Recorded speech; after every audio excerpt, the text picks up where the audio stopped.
Mungkin ini Pak, Ya, karya gimana? sastra Ah, populer ya. adalah karya sastra yang harus diminati pembaca secara umum dan tidak menggunakan bahasa yang berat-berat. Hal ini menyebabkan sastra populer memiliki kedudukan yang lebih rendah dibanding sastra serius. Hmm.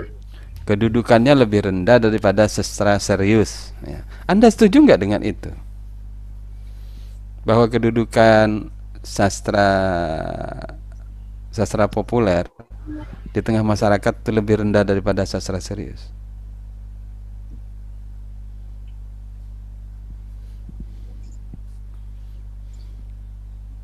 Anda setuju tidak? Bahwa sastra populer itu pasti atau lebih rendah, kualitasnya lebih rendah tidak dari sastra serius? Setuju Pak.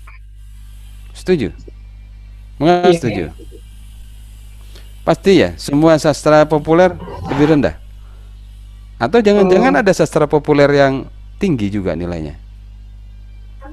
Contoh sastra pelangi, Laskar Pelangi saya mau tanya karena Ananta tadi sudah baca, mau dia sudah nonton filmnya. Mau dia setuju tidak bahwa sastra pelangi itu mutunya rendah? Enggak Pak, Nggak karena setuju. banyak yang nonton. Enggak.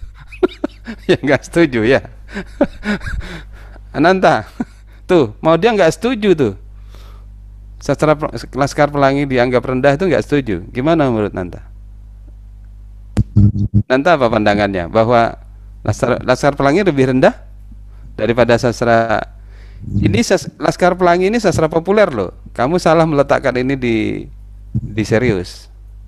Nggih, Pak. Ini sastra populer.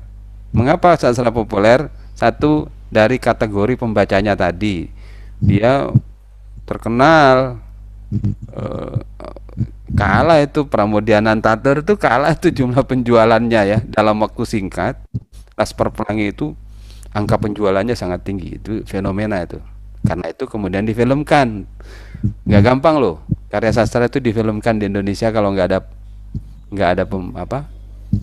ada pembacanya. Buku yang laris biasanya itu yang di. Nah, laris itu di sini artinya populer karena laku.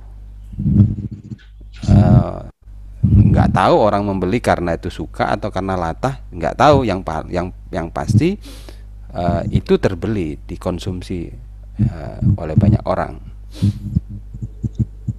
Kalau kita kembalikan ke sini Ananta, ke definisi tadi, Ananta setuju nggak bahwa sastra populer itu sastra yang tidak bermutu atau kualitasnya rendah daripada sastra serius?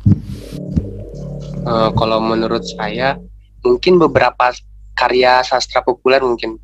Ya, beberapa karya sastra populer itu rendah kualitasnya. Ya, bagaimana melihat rendahnya? Bisa dilihat dari persepsi, dari penerimaan konsumen.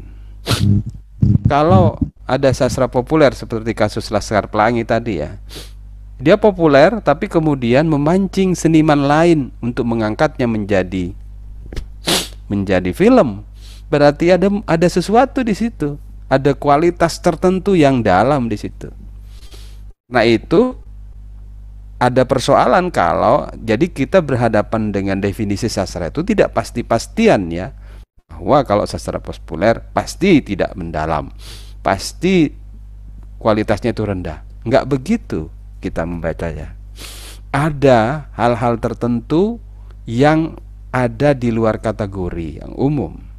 Ada kasus-kasus tertentu di mana sastra populer itu juga bisa berkualitas tinggi. Di dalam sastra populer juga ada nilai-nilai agung, nilai-nilai penting, bukan hanya di sastra serius gitu. Ya. Bisa saja di sastra serius itu juga tidak apa-apa, tidak ada apa-apanya. Maka di situ ada peran pembaca yang menentukan kualitas atau martabat dari jenis karya sastra itu. Yang sastra populer itu belum tentu rendah, begitu pula sastra serius belum tentu tinggi. Tapi yang pasti, yang tidak bisa, ya sastra yang sering terjadi kecenderungan, ini bicara kecenderungan, sastra serius, sastra populer itu selalu lebih laku daripada sastra serius. Mengapa? Karena sastra populer sadar tentang arti pasar, bahwa orang menulis itu harus diserap pasar. Orang menulis harus mempertimbangkan selera pasar. Kalau penulis sastra serius tidak, penulis sastra populer serius tidak berangkat untuk itu. Seorang sastrawan serius itu menulis untuk sesuatu yang menjadi ambisi ideologinya. Misalnya dia seorang feminis, atau dia seorang marxis, dia seorang islamis, atau dia seorang jihadis ingin mengekspresikan kedalaman pemahamannya tentang keyakinan estetiknya atau ideologi tertentu dalam kehidupannya, dia memilih menulis sastra serius. Dan karena itu serius, maka bahasanya pun dia tidak peduli mau dipahami oleh pasar atau tidak, itu ya. Tapi soal apakah itu pasti bermutu tinggi juga belum tentu ya. Oke, kecenderungan umumnya kita bicara ini pada soal kecenderungan umum pengkategorian sastra serius dan sastra populer ya, dengan ciri-ciri yang sudah Anda sebutkan tadi. Tetapi ketika Anda membaca itu jangan taklid buta ya. Maksudnya jangan bahwa apa yang dikutip ini pasti begitu. Jangan main pasti-pastian gitu ya. Lihat, ada tidak kemungkinan bahwa di dalam sastra populer itu ada kedalaman. Nah, tugas Anda sebagai para ilmuwan sastra yang bisa menjelaskan, oh di dalam sastra populer ini ada kedalamannya loh, meskipun sastra populer pada umumnya didefinisikan sebagai jenis sastra yang dangkal ya, pada umumnya. Tapi ingat, belajar sastra itu harus bisa menemukan secara kritis kemungkinan-kemungkinan yang bisa didapatkan dari dua kategori ini. Bisa saja karya sastra yang serius itu dangkal, atau bisa saja sastra populer juga dalam. Begitu ya. Ini komentar yang bisa saya sampaikan untuk kelompok ini. Apa masih ada pertanyaan tidak di kolom chat? Ini ada Nida, dari Nida ya. Silahkan kelompok 2 dijawab pertanyaannya. Untuk yang terakhir ini ya, silakan kelompok 2 jawab pertanyaan dari Nida Munira ini untuk terakhir kalinya.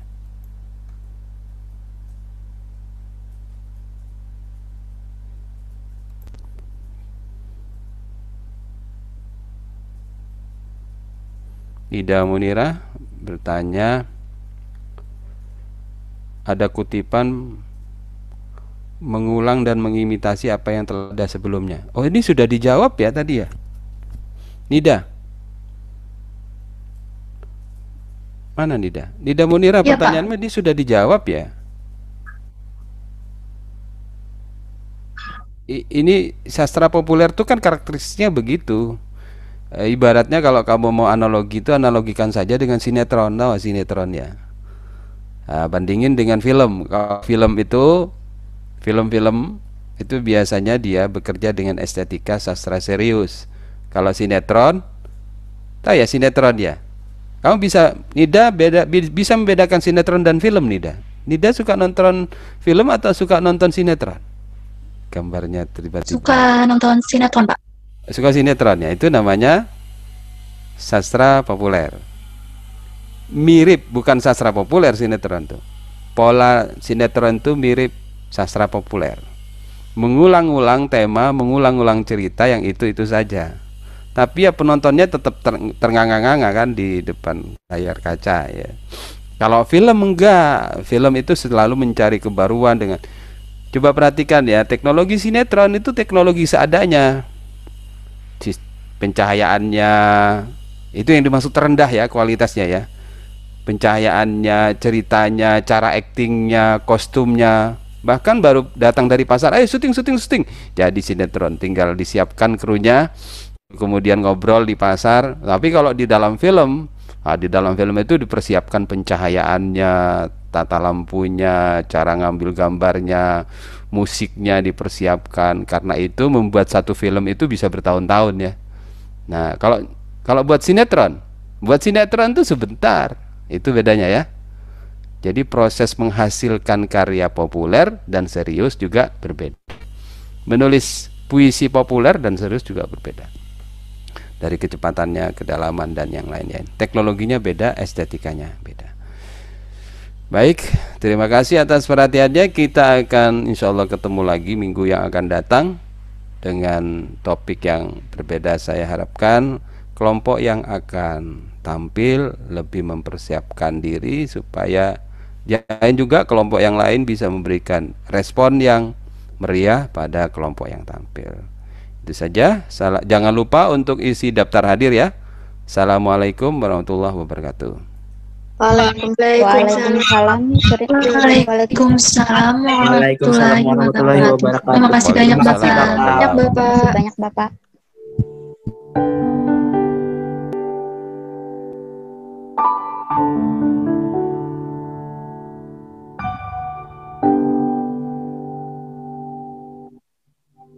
Kau adalah puisi hati di kala rindu tak bertepi. Ku ingin kau ada saat ku membuka mata hingga ku menutup